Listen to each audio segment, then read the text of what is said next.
ডমপেরিডনের বিকল্প কি? আসুন জেনে নিই বিস্তারিত। আসসালামু আলাইকুম। আজকে আমি আপনাদেরকে জানাবো ডমপেরিডনের বিকল্প কি রয়েছে। প্রথমে আমরা জানব আইটোপ্রাইড হাইড্রোক্লোরাইড 50 mg কী কাজে ব্যবহার করা হয়। পেটের উপরিভাগে ব্যথা, টক ঢেকুর, বদহজম এবং পাকস্থলীর গ্যাস নিরাময়ের জন্য আইটোপ্রাইড হাইড্রোক্লোরাইড ব্যবহার করা হয়ে থাকে।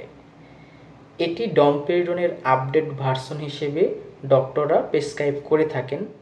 যেখানে ডমপেরিডনের যথাযথ রেজাল্ট পাওয়া যাচ্ছে না, সেখানে আইটোপ্রাইড হাইড্রোক্লোরাইড ব্যবহার করা হয়ে থাকে।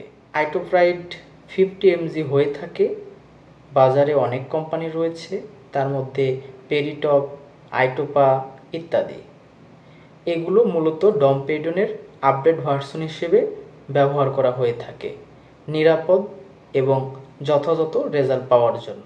শুধুমাত্র গ্যাসের ট্যাবলেট বা ক্যাপসুলে আমাদের অনেক সময় গ্যাস রিকভারি হয় না, এজন্য ডক্টররা প্রেসক্রাইব করে থাকেন ডমপেরিডন।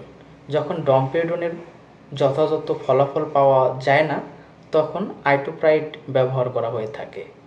এটি মূলত ডমপেরিডনের মতোই খেতে হয়। একটা করে দিনে 2 বার অথবা 3 বার খাবার পূর্বে 7 থেকে 10 দিন, 1 মাস বিভিন্ন রোগীর ক্যাটাগরি বুঝে ডাক্তাররা প্রেসক্রাইব করে থাকেন। আশা করছি আইটোপ্রাইড নিয়ে যথাযথভাবে আমি জানাতে পেরেছি। আরও কোনো কোশ্চেন থাকলে আমাকে অবশ্যই কমেন্ট বক্সে জানিয়ে দিবেন। পরবর্তীতে সে বিষয় নিয়ে আলোচনা করা যাবে। তাহলে আজকে এই পর্যন্তই। আবারও দেখা হবে নতুন কোনো টপিকে, নতুন কোনো ভিডিওতে। ততক্ষণ সবাই ভালো থাকবেন।